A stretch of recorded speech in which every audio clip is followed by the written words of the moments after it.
حضرت ہم باقاعدگی سے پڑھتے ہیں خدا کے فضل سے، لیکن جو نماز کے بارے میں یہ پڑھتے ہیں بعض احادیث میں صحابہ کی حالت ہوتی تھی یا حضرت مسیح وسلم کے صحابہ کی حالت ہوتی تھی، اکثر و بیشتر وہ حالت نہیں پیدا ہوتی، بس گئے نماز پڑھے باہر آ گئے. ٹھیک ہے، تو اس کی تلافی کیسے کی جائے کہ کچھ نماز میں لذت و سرور صحیح معنوں میں آئے؟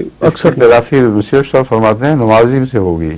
اچھا، ایاک نعبد و ایاک نستعین میں آ کے وہاں کھڑے ہو جایا کریں تکرار کر کے اور مانگ کے ہٹیں.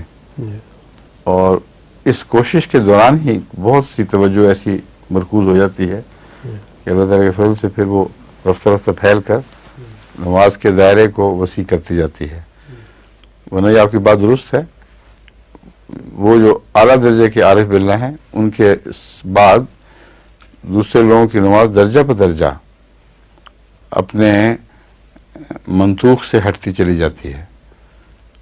اور یہ حالت کہ تمام تر نماز میں توجہ مرکوز رہے اللہ تعالیٰ کی طرف، یہ اس لحاظ سے بھی ممکن نہیں ہے کہ جب پریشانیوں کے ہجوم اور خصوصاً مثلا رسول اللہ صلی اللہ علیہ وسلم کے متعلق آتا ہے کہ یہ جن لبدا کا لفظ آتا ہے، جب تو نماز کے لیے کھڑا ہوتا ہے تجھ پر یہ ہجوم کر کے آ جاتے ہیں.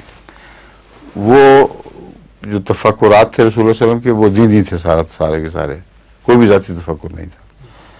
مگر رسول اللہ صلی اللہ علیہ وسلم پر بھی وہ ہجوم کر کے آتے تھے اور آپ کو بڑی طاقت کے ساتھ ان کو جھنجھوڑ کر پھینکنا پڑتا تھا.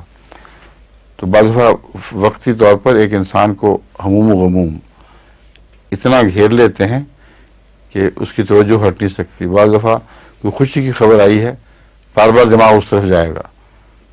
بعض دفعہ کوئی فکر لاحق ہوا ہے، تو ایسی صورت میں علاج یہ ہے کہ اس غم، اس فکر، اس بے چینی کو خدا کے تعلق میں اس طرح پیش کریں کہ اللہ تعالیٰ سے کہیں کہ یہ میری خوشی ہے، تیرا ہی شکر ہے، یہ میرا غم ہے، تو ہی دور کر سکتا ہے، یہ میری بے چینی ہے.